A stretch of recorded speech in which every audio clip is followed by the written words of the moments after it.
안녕하세요 여러분, 학생들에겐 수능을, 성인에겐 인문학을 강의하는 대한민국 최고 강사 추승입니다. 반갑습니다. 자, 우리 오늘은 제가 여러분 주제를 두 개를 가지고 왔습니다. 하나는 우리 부동산이고요, 두 번째는 여러분 금입니다. 그래서 여러분 부동산과 금에 대해서 한번 여러분들 우리 재테크 차원에서 어떻게 바라봐야 될지, 아마 제일 관심이 많은 건 여러분 볼 것도 없이 부동산이 제일 관심이 많으실 겁니다. 그러면 부동산에 대해서 뭐 전문가들이 뭐 많죠. 대한민국에 전문가가 얼마나 많습니까? 근데 이제 제가 바라보는 시각에서 지금 현재 부동산을 어떻게 해야 될지 한번 쫓아가보는 시간을 갖도록 하겠습니다. 듣고 제가 준비 엄청 많이 했거든요. 늘 준비 많이 하지만 보시고서 한번 같이 한번 얘기해보자는 차원에서 말씀드려보겠습니다. 자, 여러분 제가 2009년 4월에 우리 그 당시에 KBS 생존경제라는 게 나왔었죠. 그래서 KBS 생존경제 시리즈가 에서 제가 강의했던 내용입니다. 자, 한번 보도록 하죠.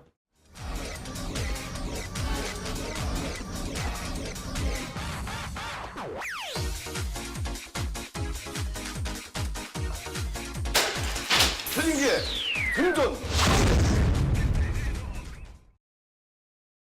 반갑습니다 여러분. 자, 오늘은요 부동산입니다. 자, 여러분 제일 관심이 많으실 텐데요. 자, 한번 제목 한번 붙여봤습니다. 자, 삶의 터전인가 투기 대상인가. 왜냐면요, 이제 제가 기본적으로 강의를 갖다 제 직업으로 하다 보니까요, 이제 뭐 학생들도 뵙고 이제 사람들 뵈면은 뭐 어디 사세요 그러면 굉장히 놀라운 대답을 들을 때가 있습니다. 광고에도 나왔다는데요. 어디 사세요 그러면 레미안 사는데요. 어디 사세요? 푸르지오 사는데요. 뭐 어디 사세요? 이 편한 세상 산대요. 편한 세상은 우리가 나중에 조금 무슨 일 생기면 가야 되는 건 아닌가요? 제가 특정인 것을 비판하는 게 아니라. 자, 여러분 저기 부제가 뭐였었죠? 제가 부제로 달았던 게 2009년 나왔을 때 부동산 거품 아직 꺼지지 않았다 였습니다. 그래서 여러분 한번 가볼게요. 자, 저 주제 왜 달았었느냐.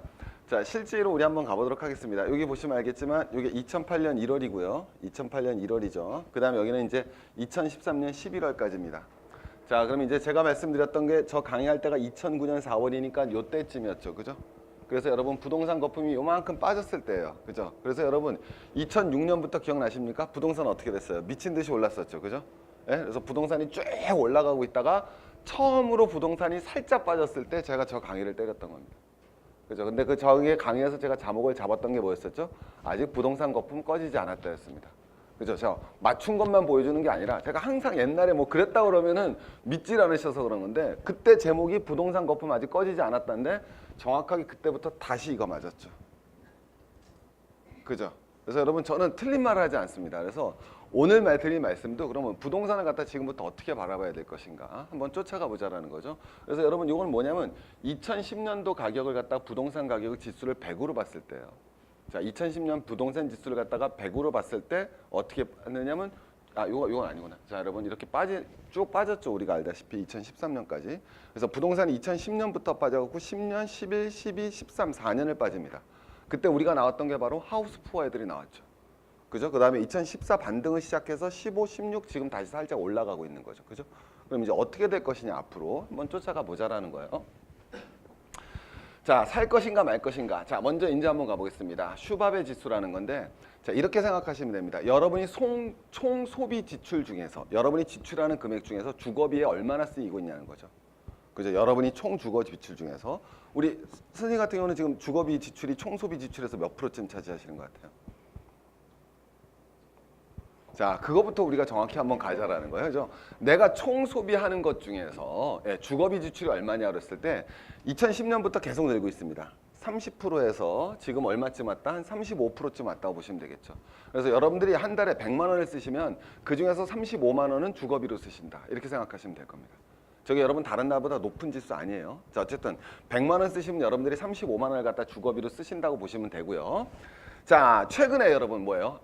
여러분들한테 어떻게 보면, 자, 오늘 제가 강의하는 건 투기꾼을 위한 강의가 아니라, 예를 들면 집 한 채 있는 분, 아니면 내가 전세 살고 있는데 지금 집을 사야 되지 고민하시는 분들을 위한 기본적인 강의가 되겠죠. 근데 우리 전세 사시는 분들한테 여러분 아주 살짝 즐거운 소식이 들렸습니다. 즐거운 소식 내용이 뭐가 돼야 되겠어요? 이제 역전세난이 다시 나온다는 거죠. 너무 행복하죠, 그죠? 그래서 전세를 갖다 쉽게 구할 수 있는 시대가 올 거라는 거예요. 그래서 얼마 전 뉴스예요. 서울 송파를 비롯한 강남 4구가 전세 가격이 나란히 하락했다. 드디어 여러분이 꿈에 그리던 소식이 들어왔어요. 그죠? 여러분이 꿈에 그리던 소식이 뭡니까? 드디어 열대야 사라져. 어저께 들었죠? 자, 그런데 여러분 오늘 또 하나 뉴스가 나왔어요. 드디어 전세 가격이 처음으로 떨어졌대요. 강남 4구에서 야 희망이 보이기 시작합니다. 이제 계속 전세 살아도 되나?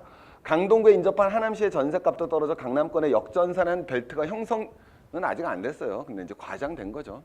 잠실주공 5단지는 전세 물건이 늘면서 전세값이 떨어졌는데도 찾는 사람이 없어요. 거래 자체가 안 됩니다. 자, 어쨌든 전세가 최근에 여러분 살짝 떨어지는 것 같습니다. 자, 그럼 이제 다시 계속 전세를 살 것인가? 여러분 단적으로 말씀드리겠습니다. 여러분 전세는 결국 저때 적어도 말씀드렸죠. 제가 2009년에 전세가 우리나라에서 없어진다고 그랬을 때 다 뭐라 그랬어요? 정신병자라고 그랬죠, 저보고. 맞지 않습니까? 여러분 저를 아시는 분은 아실 거예요. 그죠? 제가 2007년, 8년부터 대한민국의 전세 제도가 사라질 거라고 말씀을 드렸습니다. 방송 나올 때마다 계속 말씀드렸는데 그때는 저보고 다 미친놈이라고 그랬어요. 그죠? 관심도 없었죠. 근데 실제로 사라지고 있죠. 그럼 앞으로는 어떻게 될 것 같습니까? 앞으로는 그냥 싹 없어집니다. 얼마나 걸릴까요? 길어야 한 10년에서 20년? 넘어가면 전세제도 없어질 겁니다. 없어질 수밖에 없습니다. 왜? 전세제도가 왜 생겼는지를 이해하시면 간단한 거죠. 전세제도 왜 생겼습니까, 여러분? 전세는 제가 늘 말씀드리지만 왜 하는 거다? 1가구 2주택이란 말에 동의하라고 말씀드리죠. 1가구 1주택은 아무도 전세를 얻는 사람 입장, 여러분 입장만 생각해 보지 마세요. 저처럼 전세를 주는 사람 입장을 생각하셔야죠. 저처럼 웃으세요? 전 전세를 주고 있습니다.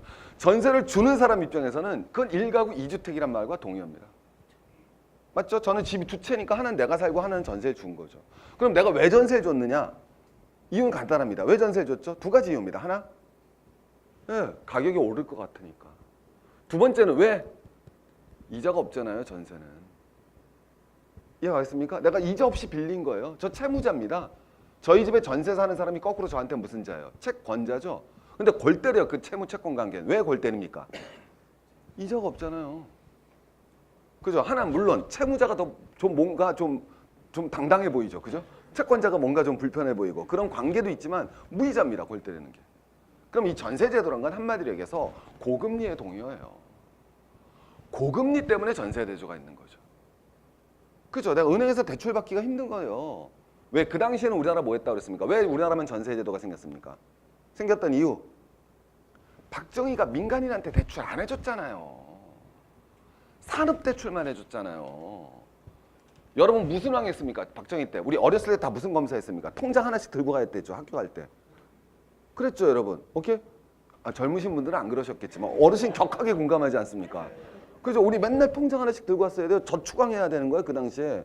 그럼 은행에서 저축하면 그 저축한 돈 갖고 뭐 했습니까? 박정희가. 그분이 뭐 했어요? 다 가게에다 대출 안 해줬죠. 전부 다 산업대출 해줬어요. 그럼 내가 가게예요. 근데 땅값은 오를 것 같습니다. 정리되셨죠? 그럼 나는 나 사는 집 말고 집을 하나 더 사야겠죠. 근데 은행에서는 대출을 안 해줍니다. 그럼 누구한테 대출 받아야겠습니까? 예, 전세자한테 대출을 받는 거죠. 그 다음에 그 대출은 너무 좋아요. 왜? 저금리니까. 금리가 아예 없죠. 그래서 우리나라의 전세제도가 생긴 이유는 땅값이 오를 거라는 확신, 그 다음에 두 번째 고금리, 그 다음에 세 번째는 정부의 정책이었습니다. 이게 우리나라의 전세제도를 만들었죠. 근데 그 세 가지 조건이 다 없어졌다는 거죠.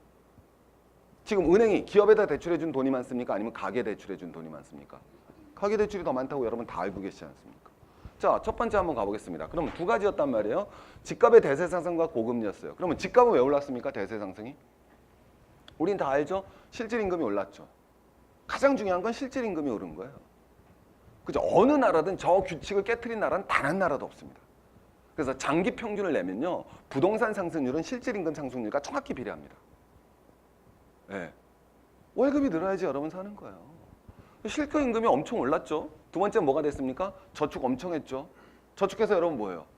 어렸을 때 다 저축했던 이유가 뭡니까? 다 뭐 하려고? 집 살라고 한 거예요, 여러분. 저축해서 맛있는 거 사 먹으려고 저축한 사람 있어요? 없죠, 여러분. 예전에 다 저축했던 거 다 자기 집 마련하려고 그런 거예요. 통장 이름이 다 뭐였습니까? 내 집 마련 통장, 주택 청약 부금. 정리됐죠? 다 집 살라고 저축했던 거예요. 그러니까 높은 저축률이 있었고 실질 임금이 올라가니까, 그러니까 집값의 대세 상승이 있을 수밖에 없었죠. 그 다음 또 뭐 있었습니까? 인구 구조도 좋았고요. 여러분 이거 지금 남았어요? 다 박살났어요? 다 박살났죠, 여러분. 다 박살났습니다. 그래서 집값이 앞으로 여러분 폭등할 거라고 주장하는 사람은 아무도 없죠, 우리나라에. 그죠? 왜? 저기 안 나갔으니까. 자, 또 한번 가보겠습니다. 고금리? 고금리 왜 했어요? 고성장, 그 다음에 고투자, 그 다음에 인플레이션. 그러니까 금리는 올랐죠. 여러분 이거 지금 있습니까? 없죠. 그래서 우리 고금리랑 집값의 대세 상승이 없고요. 정부 정책이 없기 때문에 전세는 사라집니다. 여러분 저도 이제는 전세 주기 싫죠. 그죠? 그 집 팔렸으면 좋겠어요. 갖고 있는 거. 근데 잘 안 팔리죠. 그럼 그 집 어떻게 하겠습니까? 당연히 뭐로 돌리겠습니까? 예, 여유 있는 족족 월세로 돌리는 거죠. 지금 돈을 저축합니다. 제가 왜? 전세금 빼주려고. 간단한 거예요. 지금 다 저축해요. 부자들이. 저를 포함한 모든 부자들이 저축을 합니다. 모든 부자들이 저축하는 이유는 아주 간단하죠. 뭐 빼주려고? 전세금 빼주려고. 전세를 뭐로 돌리려고? 월세로 돌리려고. 그럼 이제 한번 가보세요. 자, 그래서 이제 전세가 월세로 바뀌는 건 대세입니다. 자, 실제로 2015년에 기록을 한번 봐보겠습니다. 여러분, 매매 건수거든요. 그래서 주택 매매 건수가 자, 10,000건이 이루어진 것, 단위가 10,000건입니다. 그럼 여러분 보시면 알겠지만 이게 이루어진 건 14만 건, 자, 140만 건이 이루어졌죠. 주택 매매가. 그 중에서 여러분 딱 보시면 알겠지만 82만 건이 전세고요. 그 다음에 65만 건이 여러분 월세입니다. 그죠? 그래서 여러분 월세 비중이 얼마나 격하게 늘고 있는지 보셔야죠. 여기서도 이제 월세 사시는 분들이 있을 겁니다. 월세가 44.2%가 이미 월세 비중이에요. 그럼 여러분 이게 어느 정도인 거냐면 2011년에 비해서 몇 프로? 11%가 늘었죠. 그래서 제가 아까 20년 말씀드린 게 몇 년, 4년 사이에 10%가 늘어난단 말이에요. 우리 아무 변화 아닌 것 같지만 그럼 여러분 이게 5번만 지나가면 40%, 50%가 늘 거라는 거죠. 그래서 한 20년 정도 되면 전세가 우리나라에서도 굉장히 희귀한 일이 될 겁니다. 그러니까 아주 먼 시대가 아니라는 거예요. 금방 희귀한 일이 될 거예요. 그럼 전세가 되면 이제 무슨 일이 벌어지느냐? 지금은 더 마찬가지로 더 높아지고 있고요. 그래서 여러분 참은 자 이제 그럼 빈틈없는 우리는 계산을 하셔야 됩니다. 자 전세하는데 여러분 전세 사시는 분들 또 전세 대출 받으세요 안 받으세요? 받은 분도 있고 안 받으신 분도 있을 겁니다. 그죠? 여기 계신 분들도 마찬가지예요. 자 이제 그럼 여러분들이 지금 주거비 얼마에 쓰는지를 한번 가보도록 하겠습니다. 서울 시민을 기준으로 한번 가볼게요. 서울 시민이 주거비를 얼마 쓰느냐? 자 어떤 사람들 전세 사는 사람들이 서울시에서 주거비를 얼마 쓰는지 보여드릴게요. 자 계산해 보면 금방 나옵니다. 이건 주택 전세 보증 대출이에요. 은행에서 싸게 주죠. 정부가 지원해 주기 때문에 그렇습니다. 자 2015년 서울 평균 전세가가 3억 3천만 원입니다. 열나 비싸죠. 왜? 간단해요 여러분. 자 올해 처음으로 여러분 서울시 주택 매매가가 얼마를 넘었습니까? 아파트 한 채 평균 가격이 얼마예요 서울이? 그걸 모르고 여기 들어오셨으면 어떻게 해요? 아파트 매매 가격이 얼마입니까? 5억. 처음으로 5억 깨졌어요. 5억 있어야 돼요. 집 살려면 서울에서. 서울 아파트 매매 가격이 5억입니다. 어머. 그럼 여러분 우리나라 지금 전세금이 주택 매매 가격이 몇 프로예요? 75%입니다. 그럼 금방 나오잖아요. 서울시 전세 평균이 3억 5천인 거예요. 왜 다 그렇게 사세요 여러분? 왜 그러세요 여러분? 오케이? 서울이 여러분 귀여운가요? 당연한 거죠. 그래서 여러분 통계 보면은 서울 평균 전세가가 3억 3,318만 원입니다. 이게 서울시 이제 평균 전세가예요. 근데 평균 전세자금 대출을 4,592만 원을 받았습니다. 그럼 내가 3억 3천 주고 전세 사는데 5천만 원은 전세 대출 받아서 살고 있는 거죠. 자, 그럼 이제 내가 돈을 얼마 쓰고 있는 거냐면 자, 주거 비용인데 기회 비용이란 말에는 명시적 비용과 암묵적 비용이라는 개념이 있습니다. 제 얘기를 여기 와서 또 공부를 해야 되다니. 자, 아주 간단해요, 여러분. 자, 내가 전세를 지금 3억 3천 주고 살고 있지 않습니까? 근데 대출 얼마 받았습니까? 5천만 원 받았죠. 그럼 5천만 원에 대해서 뭐를 줘야겠습니까? 이자 줘야겠죠. 그게 명시적 비용이에요. 근데 비용은 그게만 있는 게 아니죠. 3억 3천 중에서 5천은 대출 받았고 2억 8천은 누구 돈입니까? 내 돈이죠. 근데 전세하는 바람에다 은행에다 이자를 넣었으면 뭘 받을 돈을? 이자 받을 돈을 못 받고 있겠죠. 그겁니다. 간단히. 그건 이제 눈에 안 보이니까 암묵적 비용이라고 그러는 거예요. 그럼 내가 3억 3천 주고 전세를 삽니다. 그럼 비용을 한번 가보겠습니다. 명시적 비용은 4,592만 원은 제가 대출 받았다고 그랬죠. 자, 대출 받은 거에 이자는 3%를 냅니다. 주택 전세 자금 대출은. 그럼 비용이 얼마냐? 137만 7,600원을 내고 있습니다. 서울시민 평균입니다. 두 번째 한번 가볼게요. 두 번째는 암묵적 비용은 그 뺀 2억 8,726만 원을 은행에다 넣었으면 현재 은행 예금 정기 예금 금리 0.0192%를 받겠죠. 그럼 여기 얼마가 나오느냐? 551만 5,392원이 나옵니다. 저희 계산은 빈틈이 없습니다. 그래서 여러분 서울 시민 중에서 전세 사는 가구가 1년에 부담하고 있는 돈이 얼마다? 689만 2천 원입니다. 그러니까 여러분들의 평균들이 여러분이 전세 사고 계시다면 그죠? 여러분들이 전세 사세요. 오케이. 예. 그럼 여러분들이 1년에 서울 시민으로서 주택에다 쏟아붓고 있는 비용이 얼마다? 670만 원, 690만 원, 700만 원 되죠. 자, 그럼 이제 저게 가만히 있을 리가 없죠. 이제 뭐로 전환되기 시작합니까? 월세로 전환됩니다. 자, 월세 전환율이 6.9%, 6.5%입니다. 그러면 자, 이거 한번 보세요. 저게 왜 내가 아까 돈을 저축한다고 그랬죠? 전세금 더 띄워주려고. 그럼 나한테 이자가 얼마 생깁니까? 몇 프로 받아 먹을 수 있죠? 6.5% 받아 먹을 수 있죠. 그러니까 내가 1억을 갖다 전세금을 갖다 돌려주면 저는 매달 얼마, 1년에 얼마가? 650만 원이 생기겠죠. 한 달에 50 몇만 원을 받을 수 있을 겁니다. 그럼 여러분들이 저 입장에서는 저 전월세 전환율 쌉니까? 비쌉니까? 되게 비싸죠. 억울하죠. 6.5%나. 그래서 전세가 아니라 다 뭐로 가려고 그래요, 여러분들? 월세 안 하고 계속 뭐로 있으려고 그러는 겁니까?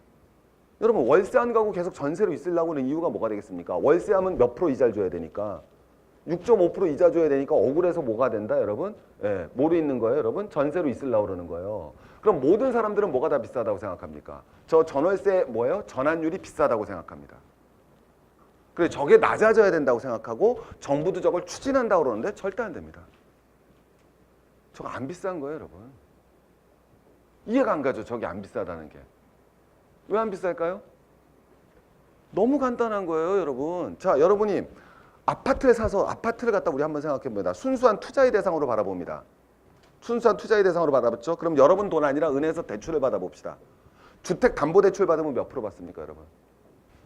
이게 제일 싼 거예요. 전세론 대출 받는 게. 전세론 대출은 더 싸거든요. 정부에서 지원해 주기 때문에 주택대출보다. 예, 그러니까 2.8% 이렇게 받으시면 비싸게 받으신 거 아니죠 금리가. 그럼 이제 제가 원래대로 강의대로 돌아와서 말드린 말씀은 저것도 마찬가지죠. 3%를 받으셨다고 쳐보시잖아요. 그죠? 그러면 3%를 받았어요. 아까 원래 지금 나왔던 건 뭡니까 우리가? 전월세 전환율이 6.5%잖아요. 그죠? 저게 더 떨어질 거냐는 거예요. 어느 정도는 떨어지겠지만 더 떨어질 수가 없는 게 제가 아파트를 딱 산다고 생각해 봅시다. 그럼 아파트를 5억짜리 아파트를 사지 않습니까? 그럼 내 돈 안 들이고 순수하게 샀어요. 그러면 3% 대출을 받았다고 쳐봅시다. 그럼 원래는 그걸 갖다 전세 주면 몇 프로 줍니까? 75% 전세 주죠. 그럼 여러분 5억짜리 갖다 내가 4억짜리 아파트를 샀어요 제가. 4억짜리 아파트를 사고서 여러분 대출 금리를 얼마 받았습니까? 3%를 받았다고 쳐보자고요. 오케이? 그럼 난 3%를 받았는데 쉽게 얘기하면 4억을 주고 3%를 받았지만 내가 전세 줄 수 있는 거는 얼마가 되겠습니까? 4억을 다 받는 게 아니라 얼마밖에 안 받습니까? 3억밖에 못 받는 거죠 나는. 정리됐죠? 그럼 나는 그 3억 안에서 4억짜리 이자를 뽑아내야 되죠. 그럼 그게 월세로 전환될 때는 3%를 못 주게 되죠. 이해가시겠죠? 그럼 25%를 더 줘야 되죠. 그거에 대해서. 그럼 나는 3% 대출을 받지만 월세를 줄 땐 4%를 줘야 되는 거예요. 전세를 월세로 전환해 주는 거는 고금액밖에 없으니까. 이해되셨죠? 그래서 그 금리 1%를 먹어야 되는 거예요. 두 번째, 집값이 안 오른다고 쳤을 때 뭐가 돼야 되겠습니까? 관리비하고 양도세를 갖다, 관리비하고 취득세, 그 다음에 여러분 뭐예요? 주택세를 여러분 내가 부담을 해야 되죠. 그러니까 그것만 보더라도 나는 은행 대출이 3%일 때 전월세 전환율은 5%는 넘어가야 된다는 거예요. 이해가셨죠? 그러니까 쉽게 말하면 지금 3%가 아니라 우리가 3.5, 4%를 봤을 때에는 당연히 6%대에서 결정돼야 된다는 거예요. 그러니까 은행 금리가 1%대, 대출 금리가 1%, 2%로 나눠지지 않는 한 전월세 전환율은 5% 이하로는 안 떨어진다는 거예요. 그러니까 월세 사는 입장에서는 되게 억울하죠. 전세 사는 입장에서는 월세로 바뀌고 전월세 전환율이 떨어지면 난 월세 살아도 참 괜찮잖아요. 쉽게 표현하면. 근데 그게 안 된다는 거예요. 우리가 지금 전세 사는 게 전세가 좋지 않습니까? 그리고 뭐가 됐으면 나쁘겠어요? 월세가 되면 나쁘잖아요. 나쁜 이유는 아주 간단해요. 전월세 전환율이 높기 때문에 나쁘다고 그러는 거예요. 그럼 전월세 전환율이 떨어졌으면 좋겠는데 그건 안 떨어진다는 거예요. 자, 그럼 이제 한번 가보겠습니다. 다시 가서. 자, 전세냐 월세냐에서 딱 봐셨을 때, 자, 쭉 가봅니다, 여러분. 평균 전세가가 저런 데서 이렇게 한번 가보죠. 전환율이 2억 보증금을 내게 되면은 1억 3,318만 원에 대해서는 이제 월세를 내야 되겠죠. 자, 월세를 요걸 내게 되면은 요게 월세가 되겠죠. 865만 6천 원. 자, 저게 월세가 되고 2억은 저금을 해서 기회비용 요거밖에 안 발생하죠. 그럼 여러분 요게 전환이 되면은 이제 아까는 얼마였습니까? 700만 원쯤 냈죠, 여러분 내가. 서울에서 전세 사면 700만 원을 내면 되는 거예요. 1년에 주택 비용으로. 그런데 그 중에서 2억 보증금이 되고 1억 3천이 월세로 전환이 되면 저는 주택 부담이 1,200만 원이 되는 거죠. 자, 그다음에 1억 보증금으로 낮아지게 되면은 1억 보증금으로 낮아지면 1,700만 원이 되고요. 3억 3천이 다 월세로 전환되면 2,165만 원이 되죠. 그래서 여러분 서울시에서 만약에 제가 말씀드리고 싶은 결론은 서울에서 전세가 사라지고 다 월세로 전환되잖아요. 그러면 전세 살던 사람이 예전에는 700만 원 내면은 주택 비용을 갖다 지출할 수 있었다면 이제는 주택 비용 지출이 2,200만 원쯤 된다는 거죠. 그래서 그 차액이 얼마쯤 발생하게 된다? 차액이 1,470만 원, 1,500만 원쯤 발생하게 됩니다. 그러니까 제가 드리고 싶은 말씀은 아주 간단하게 얘기하면 지금 전세, 서울에서 전세 사시는 분들이 앞으로 전세 제도가 없어진다는 얘기는 매달 1,500만 원의 주택 비용을 지출하게 된다는 거예요. 추가 비용을. 이해하시겠습니까? 다시 여러분이 지금 전세 사시잖아요. 그럼 저 맥락을 이해해야 되는 게 여러분이 지금 전세 사셔서 전세 살고 계시는 서울 시민들이 만약에 이 전세가 월세로 전환하게 되면은 여러분들이 월이 아니라 1년에 1,500만 원의 비용을 더 지출하셔야 된다.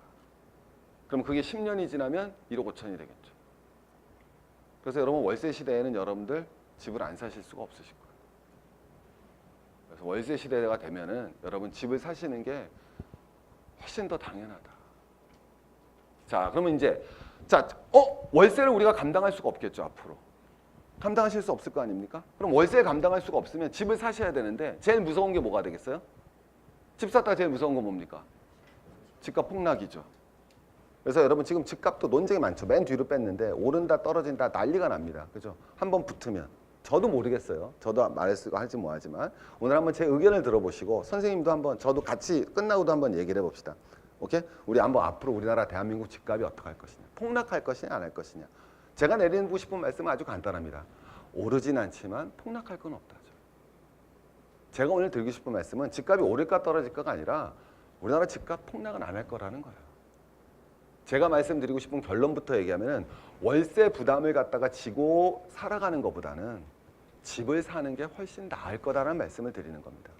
왜? 집값이 크게 오르진 않겠지만 집값이 폭락하는 일은 최소한 없을 거다라는 말씀을 드리고 싶습니다.